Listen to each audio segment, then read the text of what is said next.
চল চল, এই বাড়িটাই চল। ও আচ্ছা, এই বাড়ি। হ্যাঁ চল।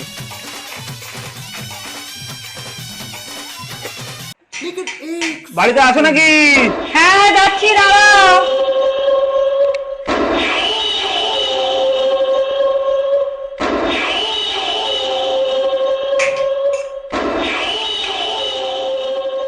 ও তোমরা, কি ব্যাপার এতদিন পরে?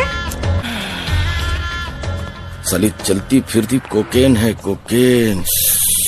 কি ব্যাপার, অনেকদিন হলো তো আমাদের মধ্যে ব্রেকআপ হয়ে গেছে, আজ হঠাৎ আমার দরজায়? আসলে আমার বন্ধু কাল নাগিনী দেখবে বলেছিল, তাই একে দেখাতে নিয়ে এলাম। এখান থেকে কাউকে বেরোতে দেবো না, সবার লাশ ফেলে দেবো। ওই দেখ, কাল নাগিনী আবার ফোনা তুলছে। ঠিক বলিস বাবা, পারিস ছবল মেরে দিবে।